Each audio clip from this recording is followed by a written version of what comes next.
Okay, this week we're going to be talking about reusable code.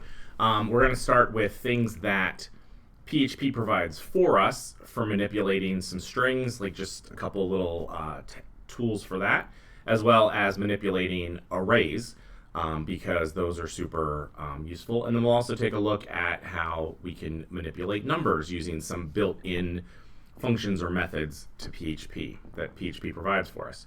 Then we're going to talk about functions, which are things we write ourselves. We'll talk about how we can pass them parameters.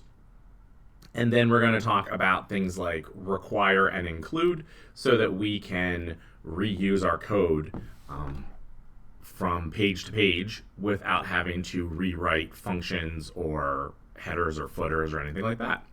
So let's get started. For this week, I'm going to just jump right into the web root. I'm going to create a folder. I'm going to call it week05. I'm going to go to Visual Studio Pro. I'm going to File, Open a Folder, and I'm going to pick week 5, open that up.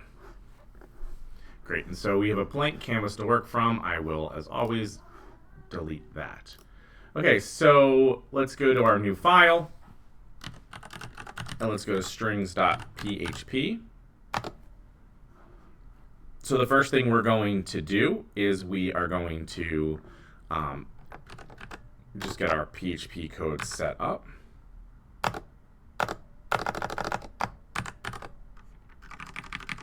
Great.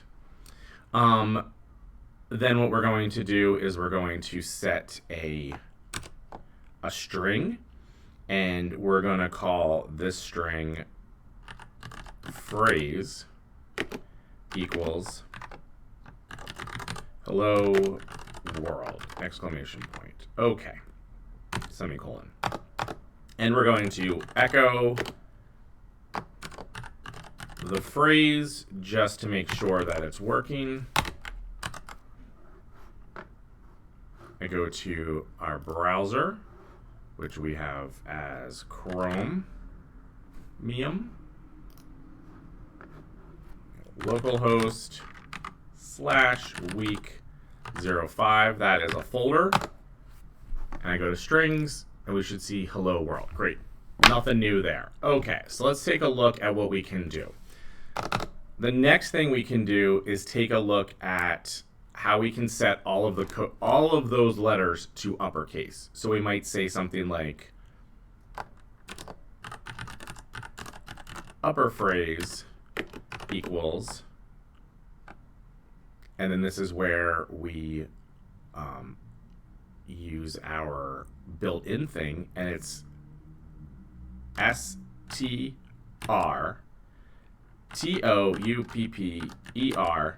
parentheses the variable.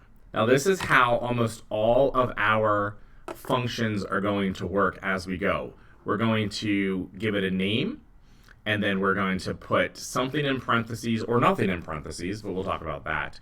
But this is a built-in one that already exists, and you can see that it gives you code. It says it make a string uppercase. So now I'm going to echo upper phrase. Go to my page here, refresh it. Hello world. Okay, so clearly we need to put some echo phrase dot.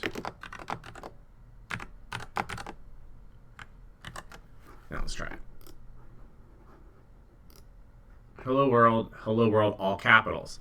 Now we can do, and this is a different kind of like syntax for how we manipulate strings, is instead of having to actually define a new variable, I can just echo strto lower, and then what string phrase,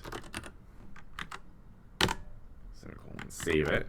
Now I don't have, because in this way I'm not setting a new variable, I'm just going to echo out the output of the function. Save it. Refresh. all lowercase. And again, I didn't put my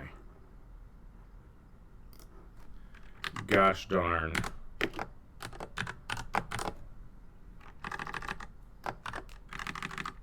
okay. Now save. Now run it. This was the original phrase. This is it all to capitals, and this is it all to lowercase. Now, the last one I want to show you is I'm going to capitalize the first word of everything in the string. But in order to do that, I need to lowercase it first. So we can do this. So we're going to do UC first, which means uppercase first. And what are we going to uppercase? We're going to STR to lower. And what are we going to do that to? Phrase, semicolon, save.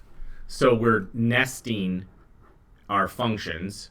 In this case, string to lower phrase is going to then be made to uppercase first. I need to do our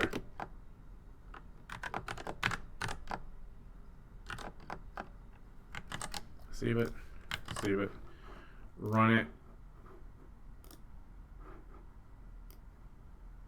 and it didn't do it. Isn't that fun?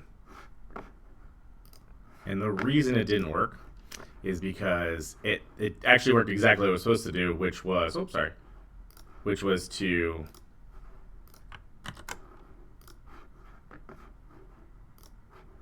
only capitalize the first letter of the string, whereas if I change it to UC words,